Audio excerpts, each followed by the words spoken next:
Don't do it because of peer pressure. Don't do it because somebody prompted you to do it.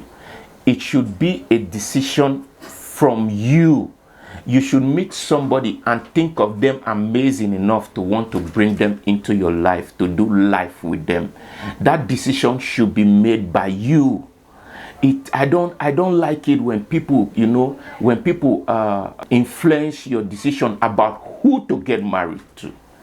I don't like it. No matter how loyal you are to people, they should not influence your decision about who to get married to. If you respect them enough, and maybe they are suggesting somebody to you, get to meet the person for yourself. Your decision should not be based on what somebody told you about the person. Your decision should be based on your personal experience with them. Just like they say that women has a biological clock where where they want certain things done for them at a certain age, at a certain time, and all of that. Women has biological clock, and then they also say that men has financial clock, where we want to get certain achievements at certain stages in our life before we finally decide to raise a family. All of that is good, because when a man thinks in the long run.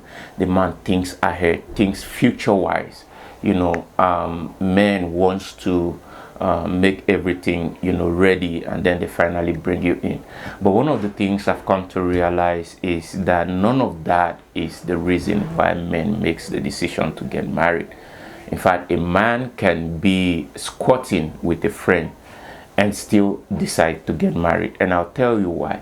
The reason is because most of the time, when you see a man taking his time to get married, to plan marriage and all of that, most of the time what a man needs is, most men, they need somebody in their life that prompts them into making those decisions.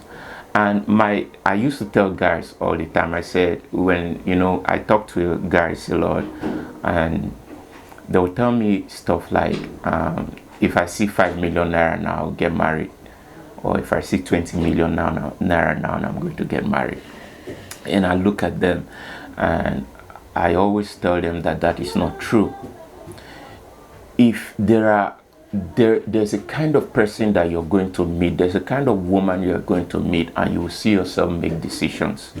You see yourself make decisions in a one-room apartment. You see yourself making all kinds of decisions, because you see them as somebody you want to bring into your struggle. You see them as somebody you want to do life with. You see them as somebody you want to share the journey of your transition into wealth with. All right, that is something that is special.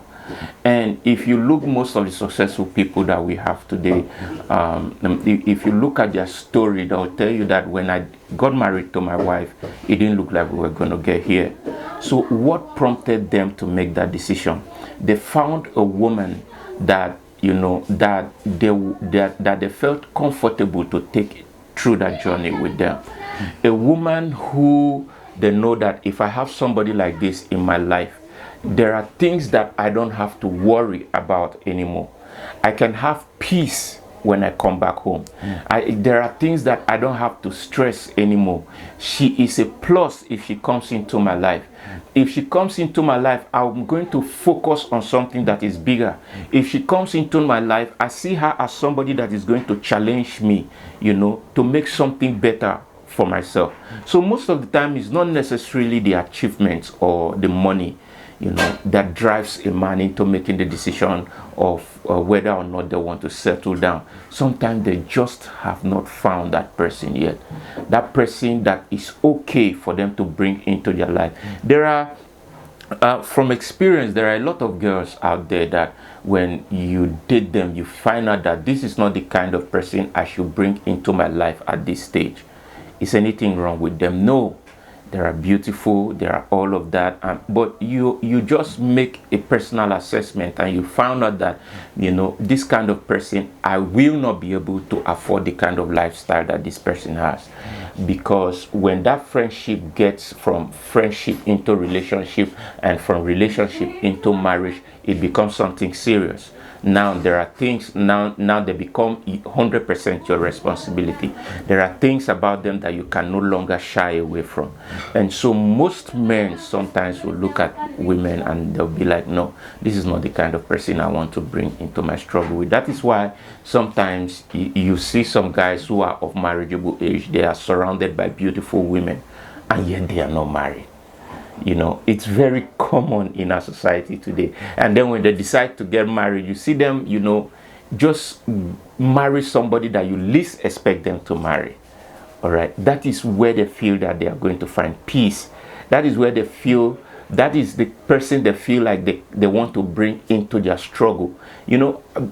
And come to think of it, you know, the things you guys say on social media, for the ladies, the things you guys say on social media are, me, I want soft life, or me, I want all of that stuff. It's good to want what you want, all right, but then when we listen to what you want and we know that, okay, oh, this is exactly what you want, we don't want to bring you into a place where it will look like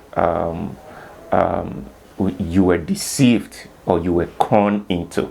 All right, and so we leave you alone. We leave you alone because perhaps you're going to meet somebody that is going to give you that life that you're looking out for, or that life that you want. And for most of our brothers that, you know, are living comfortably, and you know, getting married might not necessarily be an issue for them. Maybe they can afford it. But sometimes what they're really looking for is somebody that will come in and, you know, preserve that wealth for them.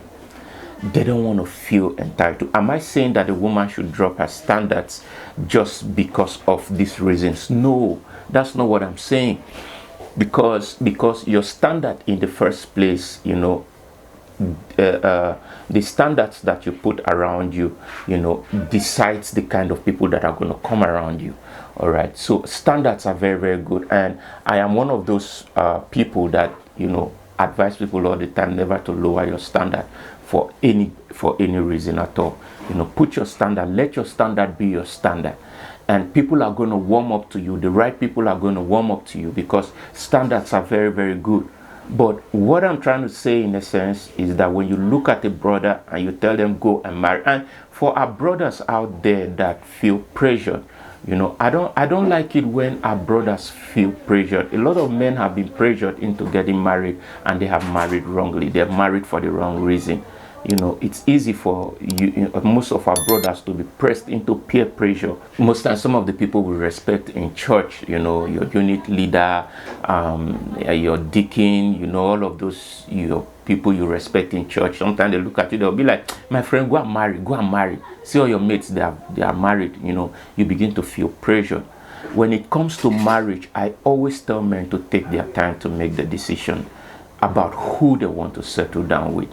Don't do it because of peer pressure. Don't do it because somebody prompted you to do it. It should be a decision from you. You should meet somebody and think of them amazing enough to want to bring them into your life, to do life with them. That decision should be made by you. I don't like it when people, you know, when people influence your decision about who to get married to.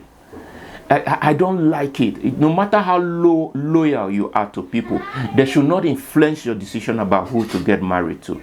If you respect them enough, and maybe they are suggesting somebody to you, you know, get to meet the person for yourself. Your decision should not be based on what somebody told you about the person.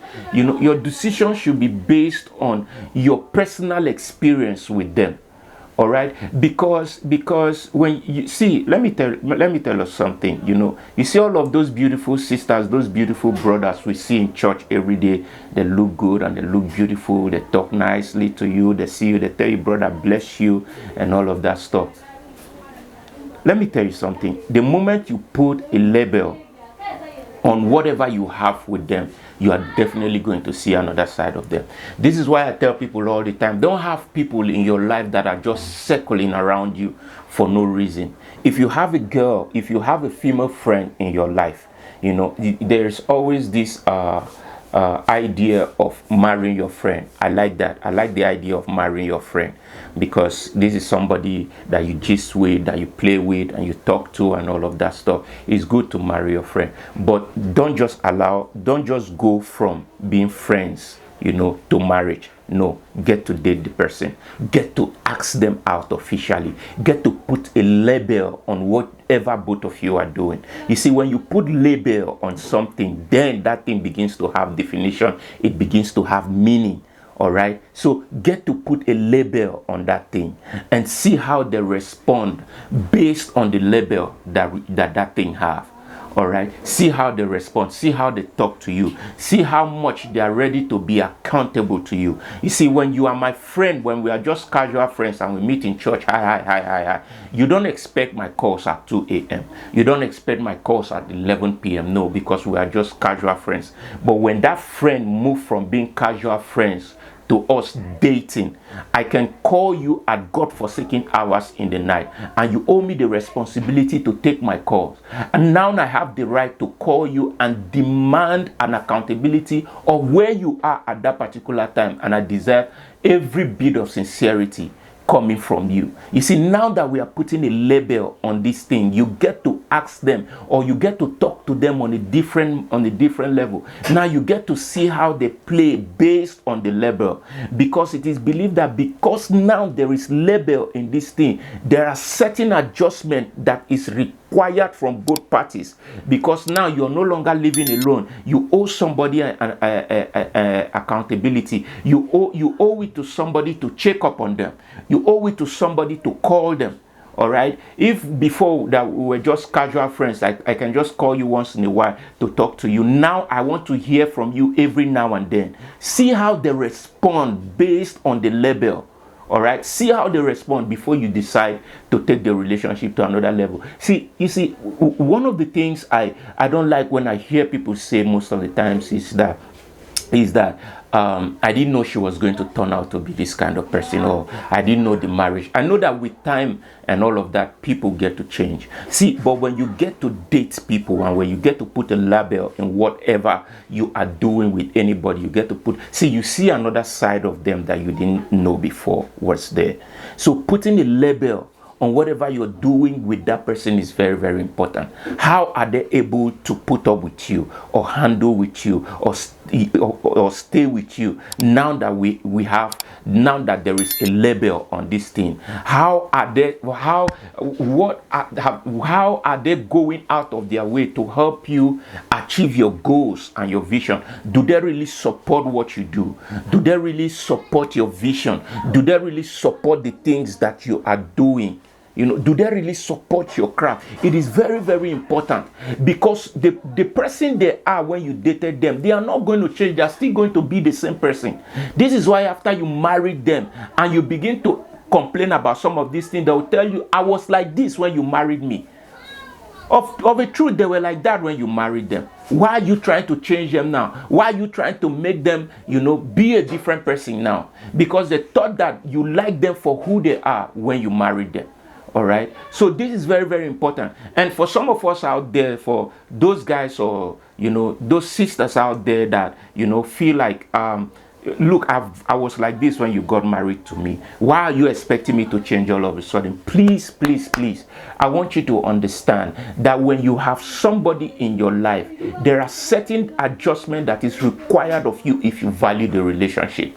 It's just like a woman who wants to give birth to a child. You can't decide to give birth to a child and be cute while giving birth to the child. Giving birth to a child takes a lot out of you. Sometimes you after giving birth to the child, you might not be able to retain the same shape that you have. Those are the sacrifices you have to go through when you want certain things, or when you decide to have certain things. So when a man comes into your life, or when a woman comes into your life, this is very, very important, and this is very, very key, that certain adjustment is required of you. If you are not the talking type before, you are not the type that calls all the time, now you have to be the talking type. You have to be the type that calls all the time. You have to do it, because communication is very, very important in relationship. All right, you have to be the type that cares. You have to learn how to care. And for people who does not know how to care, I don't even blame them, because most of the time we shower love on people, and when they reciprocate a certain kind of way, we are disappointed. A lot of people does not even know what love is, so they cannot recognize it when you give it to them. And because they don't know what it is hard for them to reciprocate on the level they are supposed to. So when you have a partner in your life and they are complaining about certain things that you are doing, make a self-examination about yourself. If it's possible, talk to somebody that you trust, their counsel. Tell them, this is what is going on about my with my relationship. This is what is going on in my life. What do you think I should do regarding this matter? You know, Bible says that in the multitude of counsel there is safety. All right. So when you decide to go into dating, all right, or when you decide to date somebody, get relationship books. You know, talk to people who are experts in relationship. And why? Because you want to be successful at this thing. See, I bet you by the time you begin to talk to some of these people, you realize that what your partner is complaining about, they are not being selfish, or they are not being greedy by making those complaints. Now, I want to thank you for, staying all through this video. My name is Freeman Achi, and I'm a photographer. This is what I like to do when I'm not behind the camera, when I'm not taking photos. So I've left information on the screen on how you can book me, and also I've left information on the screen for you guys to see my portfolio if you want to see my portfolio. So yeah, go ahead, do all the fun stuff, subscribe, like, and comment. And by the way, share this video. I know a lot of profound things have been said in this video, no doubt. And if you want to start telling it to somebody else, you know, you might not be able to say all of that to them. So let this video do the talking for you. Please share this video. And like always, stay blessed. I'll see you next time.